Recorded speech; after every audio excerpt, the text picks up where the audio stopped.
Hey, I'm Micha Hershman, owner and lead instructor at Forge Krav Maga here in San Francisco.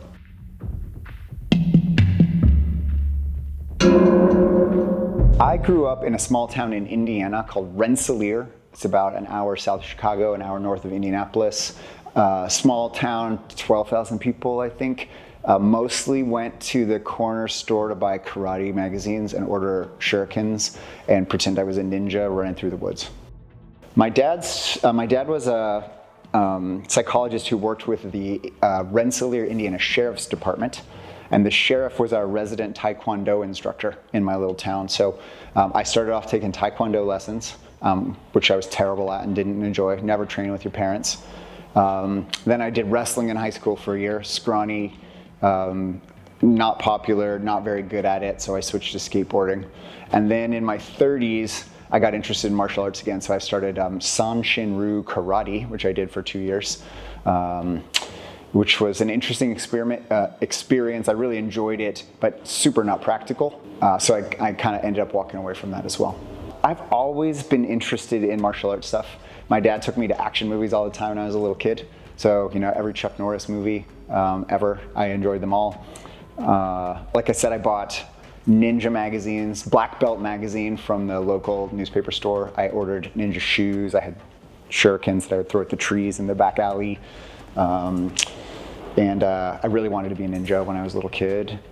So, there's always just been that lifelong, cool ninja-ness to it. As an adult, it changed a little. Like, it became a lot about fitness and feeling good about my body and being mobile and healthy and strong and confident. I have a beautiful, short, fiery wife who I'm sometimes worried is, going to get me in trouble. So I want to be able to take care of both of us. And then I came to really love the coaching and teaching part of it later in my career doing this, which I never expected I would have been interested in. But it's a huge part of why I'm here all the time. The martial arts I started with were, classic Eastern martial arts stuff, like karate class with the horse stance and like the punching like this, and no practical application, no sparring, no situational drills, no pressure testing.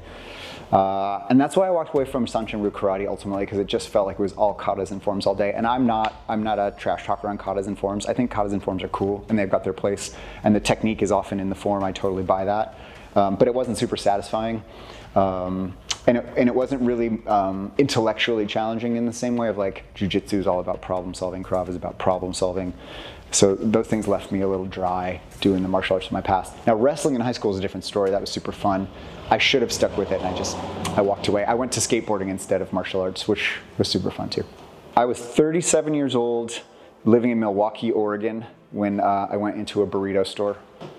I had a little belly from working at my day job, and I was feeling completely self-conscious, and I was like, I have to lose some weight and I have to get in shape at 37, right? Because it's fit by 40. That's the argument everybody always wants to make. And ordering my burrito, literally a color printed flyer taped to the front desk in this Milwaukee, Oregon burrito store that said Krav Maga, and it was like a mile down the street from my office. And the place was run, I think it was largely run or at least operated by a bunch of law enforcement operators. And so I went in there with a friend, because I was too shy to go in myself. I got called the most polite Krav Maga student of all time by this badass female Krav Maga instructor, which just completely deflated me. And it was love at first sight. I've been training for about 15 years since then.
There's a couple reasons that I love Krav Maga, and more specifically that I love the Forge space in our community.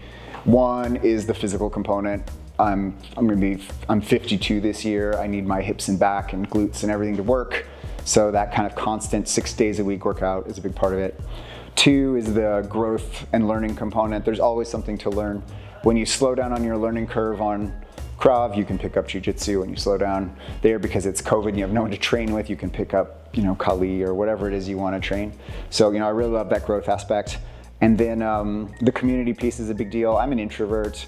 I don't like people generally. I don't want to hang out with people. I don't want to know about your day. But the community aspect really allows me to come in and practice those skills and build those muscles and engage with people in a way that actually is meaningful. And to see it happening all around you is pretty cool. Quick aside, I had a Halloween party 3 years ago. I invited all of my work people for the last decade of my career. No one showed up. The only people who showed up were the Forge Krav Maga family. So you build a lot of really meaningful friends.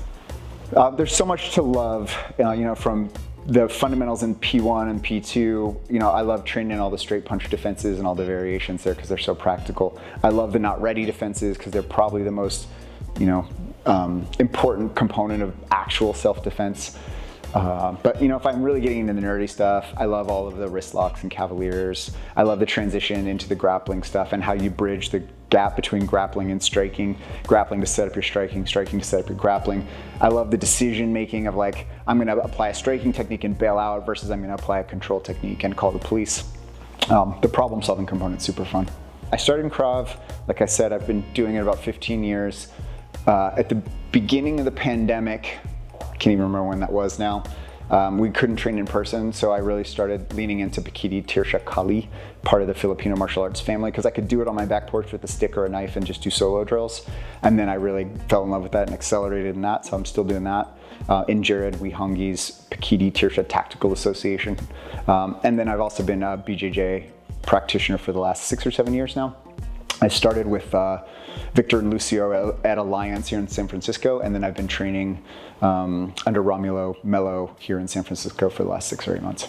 I've been practicing for about 15 years, and I think I've been teaching for 7 or 8 years now. It's been a long time, and I barely remember not teaching Krav Maga. Choosing to become an instructor is difficult. For lots of people for lots of different reasons. Some people want the challenge of it, and that was definitely a part of it for me. I wanted to go through the camp. Some people really want the intensive learning process of it. I spent 18 days, 9 hours a day doing Krav Maga, and I went a lot deeper into the techniques. Some people like the authority of being a coach and being able to stand up in front of a room and tell people this is how you do it, and I'm the authority, and blah, blah, blah, blah, blah. I don't think it was really, it was probably all of those things for me, but it was also none of those things for me. I think the truth is I'm a goal setter, I'm a box checker. It was a thing to do, the next thing on my path to progress and to continue to kind of say, okay, I got this, what's next, what's next, what's next. That may not be a perfectly healthy psychological approach to life, but it is mine. My teaching style is built on the concept that there is a difference between teaching on the one hand and coaching on the other. I'm an okay teacher. I can show someone the technical components, I can recognize what's happening, I can walk them through the milestones. I'm okay at that. I think I'm a much better coach, building relationships with other humans for the long haul, understanding why they come in. I ask every student, why did you come in, every single time. Try to help understand their motivations, where do they want to get to over time. The coaching component, whether it's work or here at Forge, is what really motivates me and what keeps me coming back. Just kind of being able to help someone get from A to B, achieve their goals, figure out how to get there. I'm not a believer that there's one path. I'm not a believer that this is the right way to do a technique. I think there's lots of ways to go about it depending on your body and your psychology and the situation. So working through that problem set's interesting for me. Aging sucks for sure.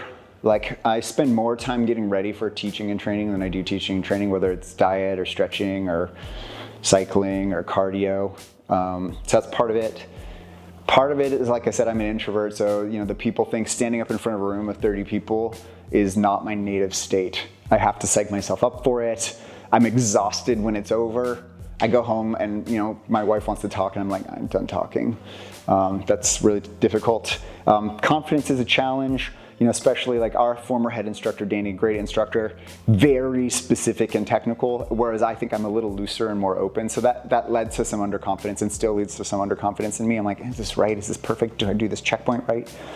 And then maybe lastly, trying to feel like you're bridging the gap between the tradition of Krav Maga on the one hand, which is important and valid, and the flip side, more modern Krav Maga, which is, excuse the expression, f*** your lineage. It doesn't matter who you train under. It doesn't matter which organization you're from. What can you perform? How well do you teach? How do you grow your students from white belt to black belts or P1 to P10? Feeling like I'm doing a good job managing that is probably my biggest anxiety about teaching and coaching. Advice for new students is this. I find that there are 3 reasons people come in. One is to learn self-defense. And we get a ton of people. I can tell you the conversion rate is not great from trial to student. They come in and they try it and they may even have a great class, but they don't come back. The second reason is exercise. People come in and want to get fit. Again, you can go to 500 different gyms in this area and have a great experience. And the third reason is to try something new. I actually find that people who come in who are curious, who have that growth mindset, are better students than the people who got punched in the nose and want to learn how to defend themselves, who are just here on a class pass trial and rotating through. Like people with a growth mindset who are curious, who want to learn, who want to pressure test and say, hey, why does that work and not this? I saw it this way and not that way. I love those conversations. It's way more interesting to me than like, here's a technique, do it 10,000 times until you do it perfectly. So advice for new students, all of that said, I think it's super important to be clear about your intent. Why are you doing this? What do you want to get out of it? If it's a novelty, that's fine. Please come in, try a class. It'll be super fun. But challenge yourself to commit for a period of time. Come for 3 weeks, come for 3 months. Set a period, show up 1 to 3 times a week. Give it a chance to sink in. The first class is intimidating and hard, but by the time you're 3 months in, you've built great relationships, you've learned some stuff, and you can really honestly tell whether you want to keep going or not. What advice would I give someone who wants to become an instructor? I would ask them the same question. What's your motivation? Why? We have plenty of instructors who went through the program and don't teach, or teach a minimal amount. I think that says something, not bad, but it says something about why they chose to become an instructor.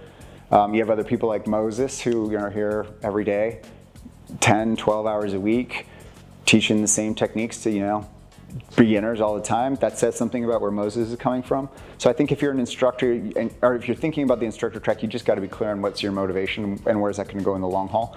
And the last piece of advice I give to potential instructors is, on the one hand, Moses and I have talked about this, you got to take it super seriously. People are coming to you to learn how to protect themselves, and if you f it up and they f it up, then you got a problem, right? Like, you feel bad, you may be legally or morally responsible for their failures.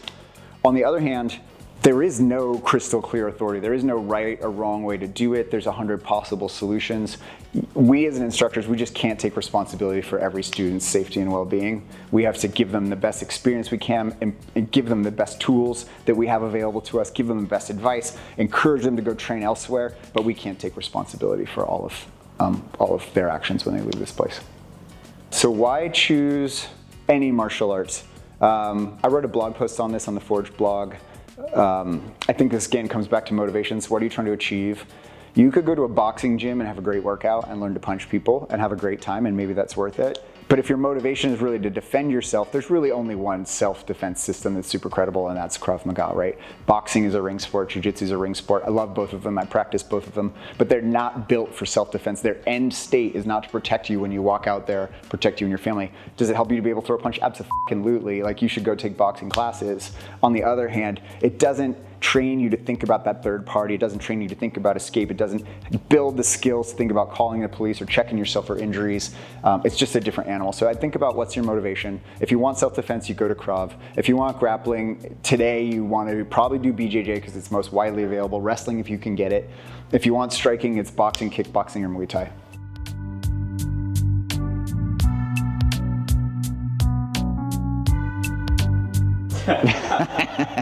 I love a shitty joke. I love a bad joke. Thank you. That was fantastic. Yeah, very good.